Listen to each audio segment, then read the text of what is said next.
Hey everyone, welcome to All Aboard. So here is the detailed notification of IIFCL. So yesterday only I released a notification video related to the short notification published by the organization, and this is going to be the detailed notification video, right? So ये grade A का है, जहाँ पे हम बात कर रहे हैं अभी फिलहाल के लिए ग्रेड ए के बारे में बात कर रहे हैं, right? This is for the direct recruitment for the post of officers in the grade A assistant manager profile है यहाँ पे आपका, और IIFCL का रिक्रूटमेंट है, and this is for the regular basis, right? So पहले ग्रेड ए के बारे में बात कर लेते हैं. वीडियो के लास्ट में आपको ग्रेड बी के बारे में भी डेफिनेटली ब्रीफ कर दूंगा, right? So this is India infrastructure finance company limited. Guys फटाफट से इसकी एलिजिबिलिटी, एज क्राइटेरिया, राइट, सब चीज़ों के बारे में बात कर लेते हैं, एग्जाम पैटर्न के बारे में. और अगर आप इसका कोर्स देख रहे हो तो definitely olive board is launching the course for IIFCL, right, जहाँ पे एंड टू एंड सारी चीज़ें कवर्ड होगी. तो डेफिनेटली डिस्क्रिप्शन के अंदर कोर्स का लिंक गिवन है, तो आप उसके ऊपर जाके चेक कर सकते हो, right, related to the course highlights as well. कोई भी क्वेरी हो तो आप हमारी टीम से कनेक्ट कर सकते हो, और कोई भी और क्वेरी हो तो डेफिनेटली कमेंट सेक्शन में बताइएगा, हमारी टीम आपको डेफिनेटली रिवर्ट करेगी, राइट?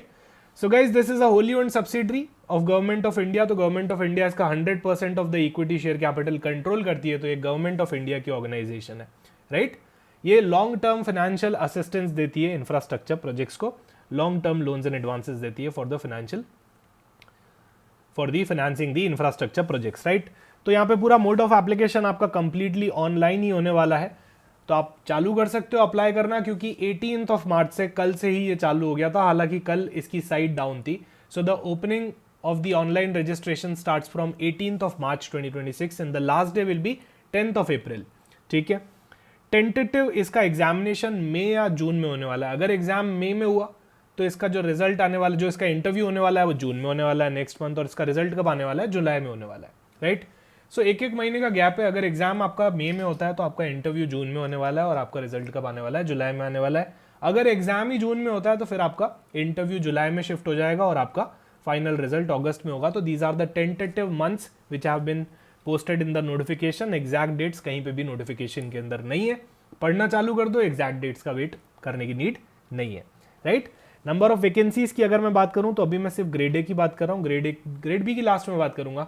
ग्रेड ए के अंदर आपकी 33 वैकेंसीज है, राइट? ग्रेड ए के अंदर कितनी वैकेंसीज है? आपकी 33 वैकेंसीज है. बाइफिकेशन भी आप यहाँ पे देख सकते हो. मेरे हिसाब से ठीक ठाक वैकेंसीज है. डेफिनेटली अगर आपका थोड़ा सा भी ये वाला बैकग्राउंड है तो आपको इस एग्जाम के लिए एम करना चाहिए, राइट? उसके बाद अगर मैं यहाँ पे सर्विस कंडीशंस की बात करूँ तो सबसे अट्रैक्टिव चीज़ किसी भी जॉब के अंदर क्या होती है? उसका पे स्केल. और यहाँ पे आप अगर इसका CTC देख सकते हो, approximately cost to the company is going to be 19 lakhs approximately, right? This is a assistant manager kind of a profile. तो 19 लाख से उन्होंने यहाँ पे पे स्केल स्टार्ट किया. आपकी बेसिक पे जो होने वाली है वो 44,500 पर मंथ होने वाली है, और इस तरह से आपका पे स्केल यहाँ पे डिजाइंड है, राइट? इसके अंदर बहुत सारे अलाउंसेस भी हैं. अदर अलाउंसेस भी आप देख सकते हो. लीज्ड अकोमोडेशन हो गया, राइट, न्यूज़पेपर हो गया, मोबाइल एक्सपेंसेस हो गया, mobile handset charges, children education. जिस तरह से दूसरी रेगुलेटरी बॉडीज और ऑर्गेनाइजेशंस आपको बेनिफिट्स देती है, इस ऑर्गेनाइजेशन ने भी आपको डेफिनेटली बेनिफिट्स दिए हैं. ये इसका अप्रोक्सीमेट CTC है, राइट? अगर मैं प्रोबेशन की बात करूं तो 2 साल का आपका यहाँ पे प्रोबेशन रहने वाला है, और मैक्सिमम 4 साल तक जाने वाला है at the description of IIFCL. हालांकि अगर आपका परफॉर्मेंस ठीक ठाक भी है, एवरेज लेवल पे भी है, तो प्रोबेशन एक्सटेंड होने के चांसेस नहीं बनते. 2 साल में आपका प्रोबेशन खत्म हो जाता है. But you can be posted anywhere in the IIFCL office in India, right? सबसे इंपॉर्टेंट इसका एलिजिबिलिटी क्राइटेरिया भी है, जो थोड़ा सा यहाँ पे कॉम्प्लेक्स भी है.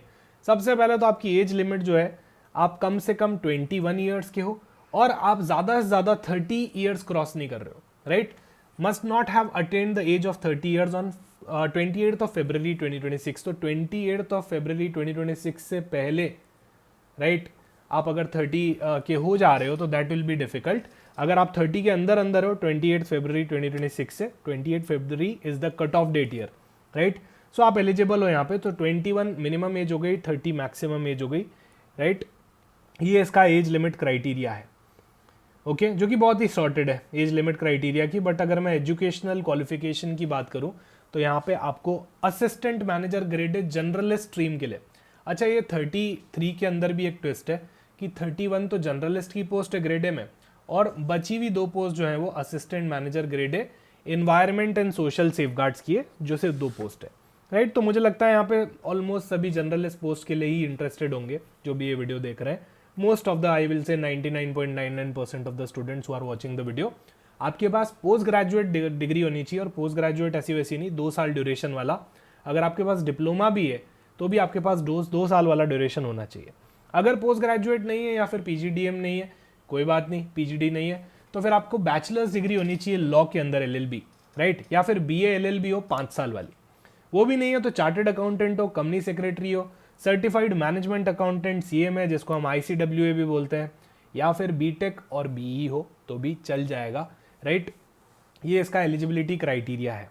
This is the eligibility criteria. काफ़ी एलिजिबिलिटी क्राइटेरिया ये जो ग्रेजुएशन वाला है वो सेबी से थोड़ा सा मिलता जुलता है। हालांकि इसके अंदर सिर्फ आपके पास डिग्री नहीं होनी चाहिए, आपके पास मिनिमम पोस्ट क्वालिफिकेशन एक्सपीरियंस भी होना चाहिए, जो कि कंपल्शन है। यहाँ पे आपके पास एटलीस्ट 2 साल का पोस्ट क्वालिफिकेशन एक्सपीरियंस होना चाहिए इन ऑफिसर कैडर, राइट। तो यहाँ थोड़ी सी ऑफिसर लेवल की जॉब होनी चाहिए यहाँ पे आपकी, बैंक के अंदर, फाइनेंशियल इंस्टीट्यूशन के अंदर, सेंट्रल और स्टेट गवर्नमेंट, पीएसयू और एनी अदर ऑर्गेनाइजेशन। किसी और ऑर्गेनाइजेशन में भी है, मान लो आप बिग फोर से हो, मान लो आप किसी नॉर्मल ऑर्गेनाइजेशन से हो, किसी भी कॉर्पोरेट एंटिटी से हो, डजेंट मैटर, बट यहाँ पे ऑफिसर लेवल मांगा गया है, right. Let's wait for more clarification अगर इस पर कुछ आता है। मुझे लगता नहीं कि आने वाला है ज़्यादा कुछ क्लैरिफिकेशन इस पर, क्योंकि पिछली बार का रिक्रूटमेंट भी इसी तरह से हुआ था। यहाँ ऑफिसर लेवल का होना चाहिए, क्लरिकल लेवल यहाँ पे देख के लग रहा है कि एलिजिबल नहीं है, राइट। इन्वायरमेंटल का भी देख सकते हो, उसके अंदर आपके रिस्पेक्टिव डिग्री होनी चाहिए उसी चीज़ के अंदर, उसी स्कोप के अंदर, तभी है। और यहाँ पे भी 2 साल का आपका रिक्वायरमेंट लगा रखा है, राइट।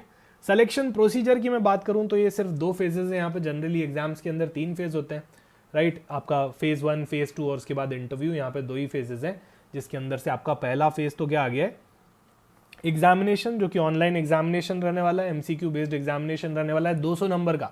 और सेकंड फेज सीधा आपका इंटरव्यू के ऊपर बेस्ड है, टेक्निकल और बिहेवियरल एस्पेक्ट पे आपका इंटरव्यू होगा।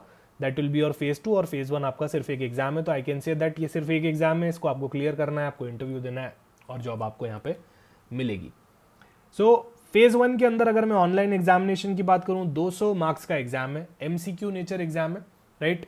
What will be the structure of this written examination?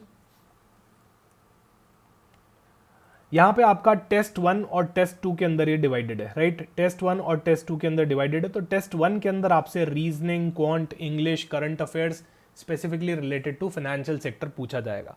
तो ऐसा नहीं कि करंट अफेयर्स में भी आपका बहुत ही बड़ा स्कोप हो गया, नहीं, करंट अफेयर में भी related to financial sector, right, related to financial sector. So यहाँ पे थोड़ा सा फाइनेंस स्पेसिफिक ये चले गए हैं। ऑब्जेक्टिव क्वेश्चंस आने वाले हैं आपके टाइप में, आप देख सकते हो यहाँ पे, it is objective nature examination. Her subject के अंदर 25 क्वेश्चन आपसे पूछे जाएंगे, 25 मार्क्स होंगे और 60 मिनट्स आपको यहाँ पे मिलेंगे, right. Coming to the domain knowledge. Domain knowledge के अंदर आपको project finance, corporate banking, treasury, general management, risk management, corporate governance, ये सारे टॉपिक्स आपके आ गए। कॉर्पोरेट गवर्नेंस भी जो आपका बैंकिंग एंगल के अंदर होता है, जो आप आरबीआई में पढ़ते हो, जो आप सेबी में पढ़ते हो। अकाउंटिंग एंड टैक्सेशन का भी एक पोर्शन है, हालांकि बहुत बड़ा पोर्शन है नहीं है। 50 क्वेश्चंस आ रहे हैं और 100 मार्क्स का है, मतलब ये 2 मार्कर क्वेश्चन होने वाला है, and it is completely again objective based, right. ये वापस आपका एमसीक्यू बेस्ड हो गया। तो डेफिनेटली ये सारे पार्ट्स आपके होने वाले हैं यहाँ पे, राइट। अच्छा, 9 टॉपिक्स होते हैं, तो एनीवेयर अराउंड आपके 5 से 6 क्वेश्चन हर टॉपिक में से पूछे जा सकते हैं। प्रोजेक्ट फाइनेंस में से, कॉर्पोरेट बैंकिंग में से, अकाउंटिंग एंड टैक्सेशन के अंदर से, latest RBI SEBI circulars, guidelines of the NBFCs, NPA related norms, annual report of RBI SEBI and IIFCL, ये सारी चीज़ें आपकी यहाँ पे कवर्ड है, राइट। सो ये कोर फाइनेंस जॉब है, मैं बोल सकता हूँ आपको। यहाँ पे आपको वापस 60 मिनट्स मिलेंगे और definitely this will be a good start for your career. तो यहाँ पे आप देख सकते हो ये 50 नंबर के 50 क्वेश्चन आने वाले हैं, 2 मार्कर क्वेश्चन ईच। अच्छा, नेगेटिव मार्किंग भी होने वाली है, 1/4 मार्क आपकी नेगेटिव मार्किंग होने वाली है, और इंटरव्यू भी आपका होने वाला है इसके बाद। अगर आप फेज 1 की कट ऑफ क्लियर करते हो तो then you have to face the interview which is going to be 100 mark, 100 marks का आपका इंटरव्यू होने वाला है। आप हिंदी भी ऑप्ट कर सकते हो और इंग्लिश भी ऑप्ट कर सकते हो, तो आपके कंफर्ट जोन पे what ever language you like, right, जिसमें आप कंफर्टेबल हो आप सेलेक्ट कर सकते हो। फाइनल सिलेक्शन मेरिट बेस पे होने वाला है यहाँ पे फेज 1 एंड फेज 2 के अंदर। और यहाँ पे वेटेज जो ऑनलाइन एग्जाम को दिया गया है वो 40:60 है, राइट। सो यहाँ पे लिखा हुआ है कि weightage of online examination your phase 1 and your interview which is your phase 2 will be in the ratio of 40:60 respectively. यहाँ पे इंटरव्यू का एक बड़ा वेटेज दे दिया गया है, राइट। अच्छा, जो आप रिटन एग्जामिनेशन दे रहे हो, ऑब्जेक्टिव एग्जामिनेशन दे रहे हो, उसको भी कंसिडर किया जाएगा फाइनल सिलेक्शन के अंदर, राइट। और आपके इंटरव्यू को भी सेलेक्ट किया जाएगा और रेशियो उसका रहने वाला है 40:60। आई होप यहां तक चीजें अभी तक क्लियर होंगी। ये आपके name of the centres given है ऑनलाइन एग्जामिनेशन के लिए, तो आप ये भी चेक कर सकते हो। और ये सारे आपके list of the documents given है जो आपके पास होने चाहिए at the time of interview, right. So these are the documents that you should be having at the time of your interview, right. इस एग्जाम को कैसे अप्लाई करना है, पूरा प्रोसीजर यहाँ पे नोटिफिकेशन में गिवन है। आप साइट पे जाके फटाफट से ऑनलाइन अप्लाई कर दो, लास्ट टाइम का वेट मत करो।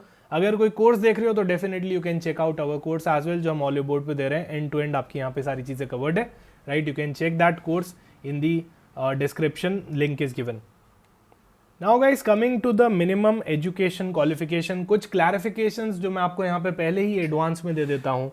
देखो, सबसे पहले तो आपकी जो डिग्री है, अगर वो डिप्लोमा है, डिप्लोमा मास्टर टाइप डिग्री है, तो फिर वो 2 साल का ड्यूरेशन वाली होनी चाहिए, मैंने आपको पहले ही बता दिया। इसके अलावा अगर आपका रिजल्ट अवेटेड है तो आप एलिजिबल नहीं हो, बहुत ही क्लियरली लिखा हुआ है और बहुत ही ऑब्वियस सी बात है। देखो, रीजन बीइंग क्योंकि यहाँ मिनिमम पोस्ट क्वालिफिकेशन एक्सपीरियंस है। पोस्ट क्वालिफिकेशन एक्सपीरियंस का क्या मतलब होता है, आपने पहले डिग्री करी, मान लो मैंने एमकॉम करी, फिर उसके बाद मैंने 2 साल किसी जगह काम किया ऑफिसर लेवल पोजीशन पे, तो वहां से मेरी एलिजिबिलिटी आ रही है, राइट। वहां से मेरी एलिजिबिलिटी आ रही है। तो अगर मेरा रिजल्ट ही अवेटेड है तो पोस्ट क्वालिफिकेशन एक्सपीरियंस में काउंट ही नहीं होगा, वो तो प्री क्वालिफिकेशन एक्सपीरियंस में काउंट होने वाला है। पहले मैंने मेरी मास्टर्स डिग्री करी, मेरी बैचलर्स डिग्री करी, जो यहाँ पे एलिजिबिलिटी में डिग्रीज हैं वो वाली करी, और उसके बाद 2 साल काम किया, right. So this is very very clear thing. और कैंडिडेट्स सिर्फ एक ही वैकेंसी के लिए अप्लाई कर सकते हो, या तो जनरल के लिए कर सकते हो या फिर एनवायरमेंट एंड सोशल सेफगार्ड के लिए। ऐसे नहीं कि दोनों के लिए अप्लाई कर दिया सर, क्योंकि हमारे पास तो एनवायरमेंट में मास्टर डिग्री है तो हम दोनों के लिए एलिजिबल हो रहे हैं, तो आप एक ही के लिए अप्लाई यहाँ पे कर पाओगे। Plus the post qualification experience will only be considered for determining the minimum experience. आपका पोस्ट क्वालिफिकेशन एक्सपीरियंस ही कंसिडर किया जाएगा। ऐसा नहीं कि सर मैंने एमकॉम से पहले 4 साल काम किया है, 2 साल काम किया है तो मैं एलिजिबल हो जाऊंगा, नहीं होगे। पहले आपकी डिग्री कंप्लीट होनी चाहिए, फिर आपका एलिजिबिलिटी क्राइटेरिया सेटिस्फाई होगा, फिर आपका पोस्ट क्वालिफिकेशन एक्सपीरियंस चेक किया जाएगा, राइट। सो ब्रॉडली यही है गाइस, इसका पूरा eligibility criteria, most of the things हमने यहाँ पे डिस्कस कर लिया। आप इंपॉर्टेंट डेट्स को नोट कर लो, बहुत ही इंपॉर्टेंट होने वाला है ये, राइट।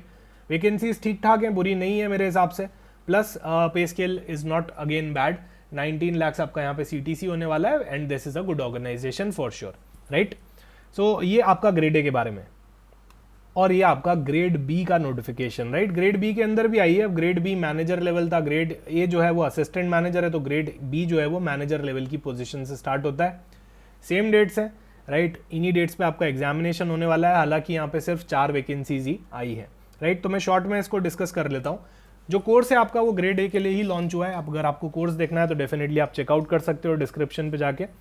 यहाँ पे आपका जो CTC हो जाएगा वो 23.5 लाख का हो जाएगा, और जो आपका बेसिक हो जाएगा वो 55,200 का यहाँ पे हो जाएगा, राइट, पर मंथ। यहाँ पे CTC आपका कितना हो रहा है, 23.5 लाख पर एनम अप्रोक्सीमेटली, पूरे साल का 23.5 लाख रुपीज ग्रेड बी का, राइट। यहाँ पे भी आपकी सेम प्रोबेशन की रिक्वायरमेंट्स है जो वहाँ पे थी। एज लिमिट की रिक्वायरमेंट यहाँ पे 40 ईयर्स हो जाती है, राइट। 40 के अंदर अंदर हो 28 फरवरी को तो आप एलिजिबल हो। उसके अलावा यहाँ पे जो 2 पोस्ट हैं वो जनरलिस्ट के लिए हैं, और जो ये 2 पोस्ट हैं वापस अगेन वो एनवायरमेंट रिलेटेड है।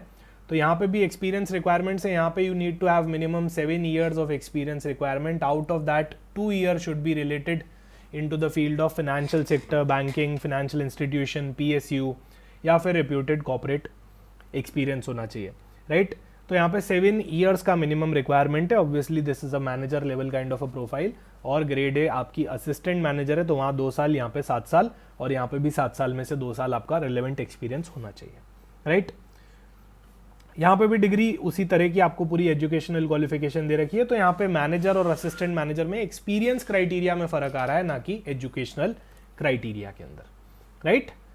और उसका ऑनलाइन एग्जाम में बात करूं तो यहाँ पे आप देख सकते हो reasoning, quant, English, current affairs, वापस वही चीज़ें आ गई आपकी, सेम है टेस्ट 1। और टेस्ट 2 की मैं बात करूं तो टेस्ट 2 भी आपका यहाँ पे सिलेबस वाइज सेम ही है, सेम पैटर्न दोनों का सेम है एग्जामिनेशन, बट एक्सपीरियंस रिक्वायरमेंट की वजह से यहाँ पे अलग अलग बाइफर्केशन कर दिया गया है, right. So this is all about the experience requirement. और उसके बाद आपका यहाँ पे इंटरव्यू होने वाला है। इंटरव्यू का वेटेज क्राइटेरिया भी यहाँ पे सेम दे रखा है, फेज 1 का 40:2 और 40:60, सो फेज 1 का 40 और इंटरव्यू का 60% यहाँ पे वेटेज दिया गया है। कोई भी क्वेश्चन हो तो definitely do let us know in the comment section. Grade A का कोर्स चेकआउट करना है तो डेफिनेटली कर सकते हो, डिस्क्रिप्शन सेक्शन के अंदर लिंक गिवन है। Okay guys, so thank you so much, all the best for your preparation. यहाँ से आपका नोटिफिकेशन ईयर चालू होता है, ये पहला नोटिफिकेशन आपके 2026 का। So thank you so much guys, bye bye, take care, see you soon.